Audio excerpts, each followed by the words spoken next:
नमस्कार दोस्तों, स्वागत है आपका न्यूज़ कक्षा इस यूट्यूब चैनल पर। और आज का जो हमारा टॉपिक है, जो पर्यावरण की श्रृंखला में चला रहा हूं, उसी में हम आगे बढ़ेंगे।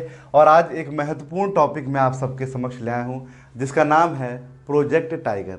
बच्चों, क्वेश्चन यहाँ से पूछे जाते हैं, तो आप लोग मेंटली प्रिपेयर रहिए अपने रजिस्टर और पेन को लेकर के, ताकि जैसे जैसे चीज़ों को मैं बताता जाऊँ, आप उन चीज़ों को नोट करते रहिए। नोट करने से एक आपका प्रॉपर वे में चीज़ें जो है तैयार हो जाएंगी और आपको रिवीजन करने में भी काफ़ी आसानी होगी। तो प्रोजेक्ट टाइगर का ये वीडियो, आज का सेशन बहुत इंपॉर्टेंट होने वाला है। तो बच्चों, प्लीज़ वीडियो को लाइक, शेयर और सब्सक्राइब करिएगा। और जितना आप शेयर करेंगे वो उतना आपके लिए भी अच्छा होगा और हमारे लिए तो अच्छा है ही है। आपसे सिर्फ मैं शेयर ही तो मांग रहा हूँ, बाकी चीज़ें हम जो है आपको बता रहे हैं। तो यहाँ पे हम चीज़ों को देखेंगे, क्या क्या चीज़ें हैं और क्या क्या प्रश्न आए हैं, उन पे भी यहाँ पे हम डिस्कस करने वाले हैं। तो चलिए शुरू करते हैं। प्रोजेक्ट टाइगर, तो जैसा कि नाम से स्पष्ट है, टाइगर यानी यहाँ पे टाइगर की बात हो रही है, बाघों की बात हो रही है।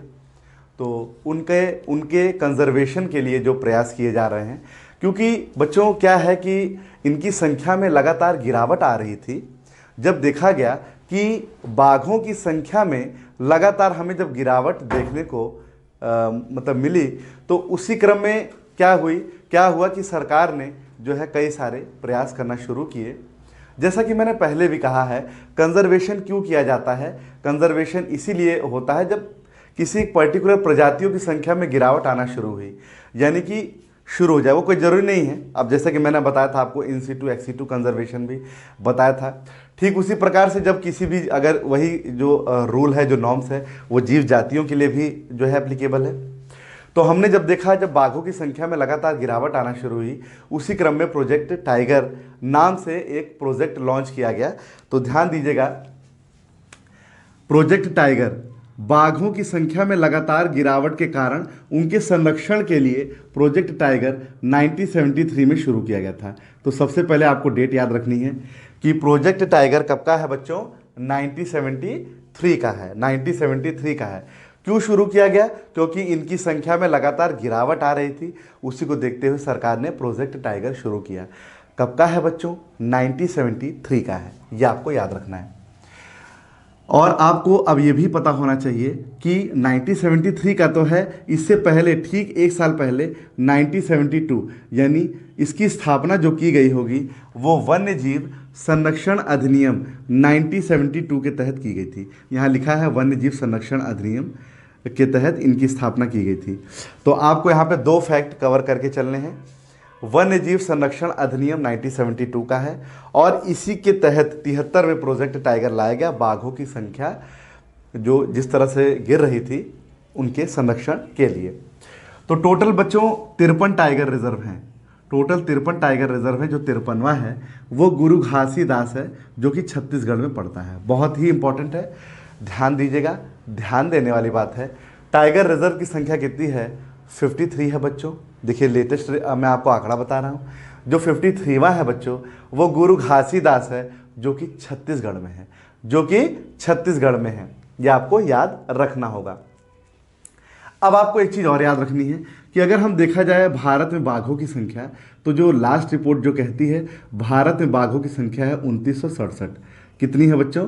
2967 है। अगर यूपी की अगर हम बात करें तो 173 बाघों की संख्या है।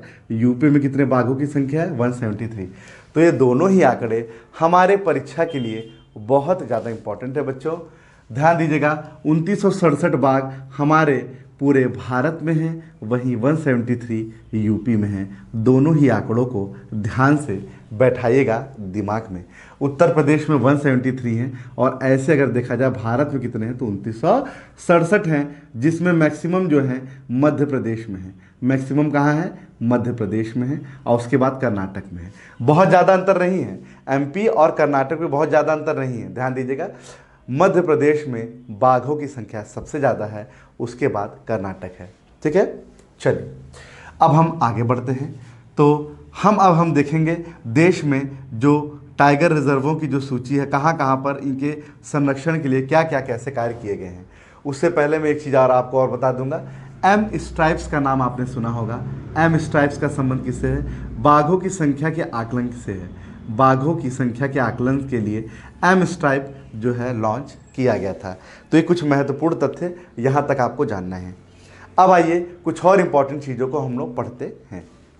देश में टाइगर रिजर्वों की सूची अगर बात करें तो कर्नाटक में अगर हम देखें तो कर्नाटक में बांदीपुर है, वेरी इंपॉर्टेंट, नागरहोल है और अंशी है। अंशी, ये तीनों बच्चा जो हैं टाइगर रिजर्व हैं कर्नाटक में हैं। तो ध्यान दीजिएगा, गौर करिएगा, बांदीपुर कर्नाटक, नागरहोल कर्नाटक और अंशी कर्नाटक, तीनों ही बच्चा बाघों से इसका संबंध है, टाइगर रिजर्व से संबंध है। ध्यान दीजिएगा। मध्य प्रदेश में आएंगे तो मध्य प्रदेश में कान्हा है, मध्य प्रदेश में कान्हा है, पन्ना है और पेंच है। ध्यान दीजिएगा, सबसे ज़्यादा इंपॉर्टेंट कान्हा है, 1955 में, 1955 का है। कान्हा कब का है बच्चों? 1955 का है। और मध्य प्रदेश में मंडला जो जनपद है वहाँ पे स्थित है। तो याद होना चाहिए, पन्ना, कान्हा, पेंच, पेंच, पन्ना, कान्हा, पेंच, पन्ना, कान्हा। पन्ना की तमन्ना है कि हीरा मुझे मिल जाए। ये पन्ना जो है मध्य प्रदेश का, वो हीरे के प्रोडक्शन के लिए भी जाना जाता है, हीरा वहाँ पे पाया जाता है। आगे बढ़ेंगे, महाराष्ट्र, महाराष्ट्र जो कि वेस्टर्न जब तट पे देखेंगे वहाँ पे महाराष्ट्र स्थित है। तो वहाँ पे मालघाट है और सह्याद्री है। मालघाट और सह्याद्री ये जो एरिया है बच्चों, वो महाराष्ट्र में वहाँ पे टाइगर रिजर्व बनाए गए हैं, याद होना चाहिए। अगला हम बढ़ेंगे, पूर्वोत्तर भारत में असम हमको देखने को मिलेगा।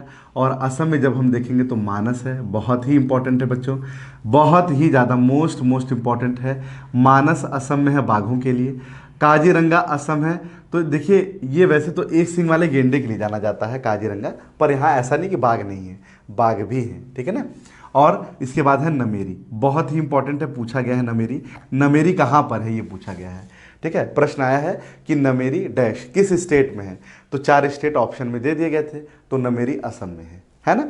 बाघों के लिए जाना जाता है। तो असम में कौन कौन से हो गए?